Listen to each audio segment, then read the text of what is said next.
दर्शकों नमस्कार। एक बार फिर से उपस्थित हूँ आप सबके सामने विश्लेषण जन्म कुंडली का इस कार्यक्रम के अंतर्गत। आज जो आपके सामने कुंडली लेकर के आया हूँ, ये कुंडली आई है तालचर उड़ीसा, शुक्ल पक्ष की पंचमी तिथि के चंद्रमा इनकी कुंडली में बने हैं। गुरुवार को जन्म होता है। मिथुन लग्न की कुंडली बनी है। लग्न का मान 2 अंश का है। लग्न में राहु पुनर्वसु नक्षत्र के बैठे हैं और चंद्रमा बैठे हैं उत्तराषाढ़ा के। शुक्ल पक्ष की पंचमी तिथि उत्तराषाढ़ा नक्षत्र। ओम विश्वेभ्यो देवेभ्यो नमः इस मंत्र का जप किसी ब्राह्मण से 7000 से 8000 बार कराना चाहिए। और पीपल के वृक्ष की जड़ शनिवार के दिन इसी मंत्र से अगर हो सके तो सिद्ध करके उसको अपने गले में धारण करना चाहिए, या फिर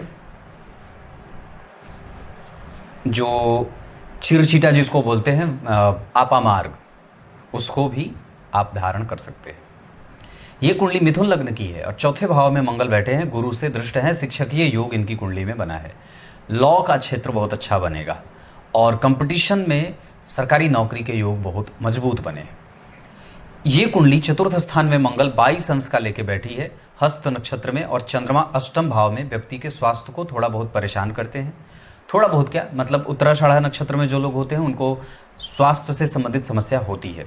इसके अतिरिक्त शुक्र का जब राहु केतु और मंगल के साथ संयोग होगा तो ये पाचन तंत्र को गड़बड़ करते हैं और व्यक्ति के अनुभवों को कमज़ोर करने की पूरी कोशिश करते हैं।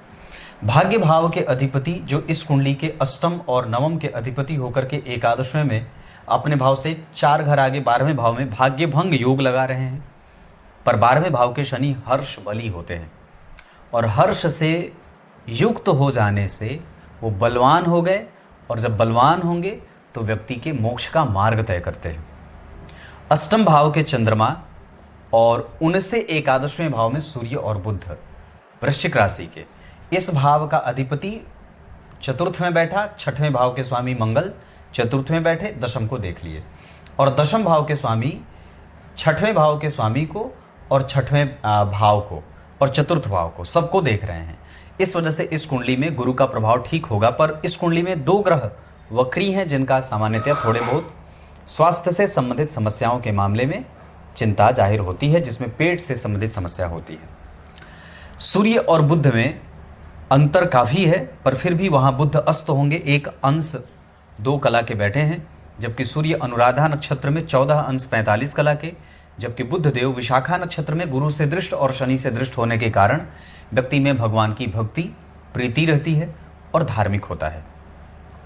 सप्तम स्थान में शुक्र और केतु एक साथ बैठे हैं और इस कुंडली के देव गुरु बृहस्पति जो सप्तम के अधिपति हैं, और चूंकि ये जातिका की कुंडली है तो सप्तम के कारक देव गुरु बृहस्पति हो जाएंगे, और वो जब शनि से युति करेंगे तो विवाह के बाद बड़ा अच्छा भाग्य उदय भी होते देखा जाता है।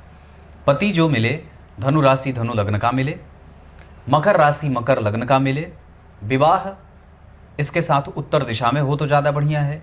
घर से दूर जाने से भाग्य को सफलता मिल सकती है।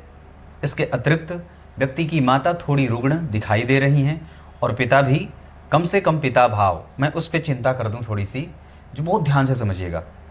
पिता भाव के स्वामी गुरु बनते हैं शत्रु के घर में, मतलब पिता इनके जीवन में पिता के व्यवहार के कारण इस बच्ची के जीवन के शत्रु बढ़ सकते हैं।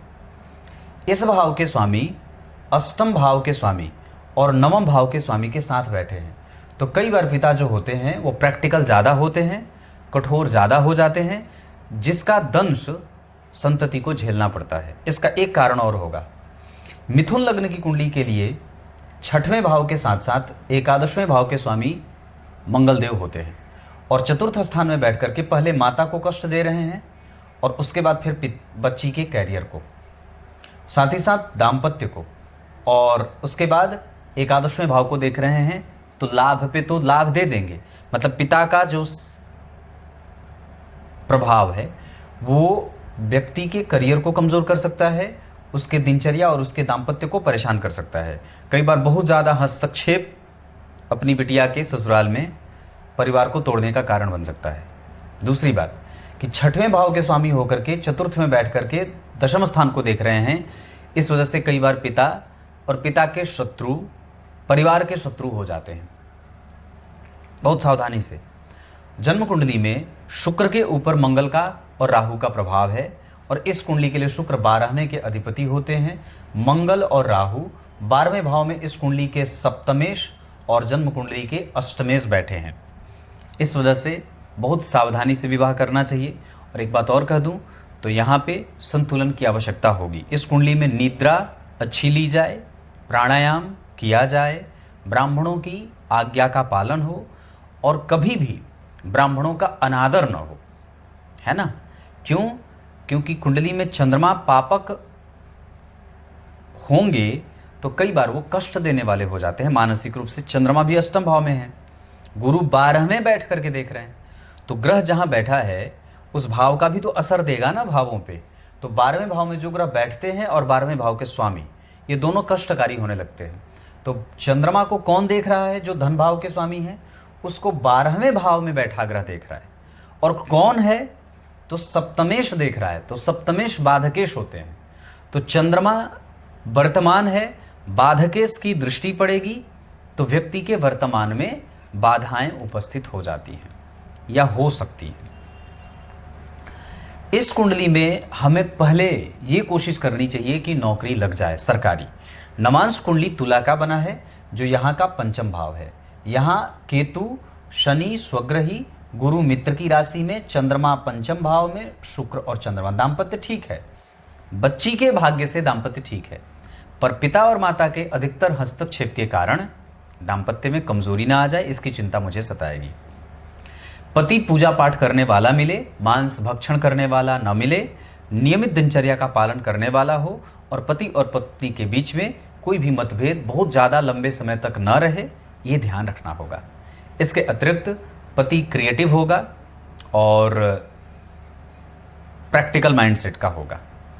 इसके साथ साथ विवाह में आने के बाद, दाम्पत्य के सूत्र में बंधने के बाद भाग्य का उदय होगा और बहुत सारी चीज़ें प्राप्त होंगी। अभी 2038 तक इस जातिका को राहु की दशा चल रही है, इस वजह से यहाँ लाजवर्त धारण किया जा सकता है। साथ ही साथ नौकरी के लिए शुक्र का रत्न भी पहना जा सकता है, शनि का रत्न भी पहना जा सकता है। इसका कारण होगा, यहाँ शनि हर्षबली हैं, 2 नंबर में बैठे हैं और यहाँ शनि 10 नंबर में बैठे हैं, मतलब अपने भाव से त्रिकोण में बैठ गए। ये दशा अच्छी जाएगी, इसका एक साइन हो जाता है। दशमांसा कुंडली में भी स्वग्रही हैं और चंद्रमा पंचम भाव में, बहुत बढ़िया। धनेश धन से चतुर्थ घर में, लग्नेश धन भाव में, जातिका धनवान होगी, इसमें कोई संदेह नहीं है। क्लियर है?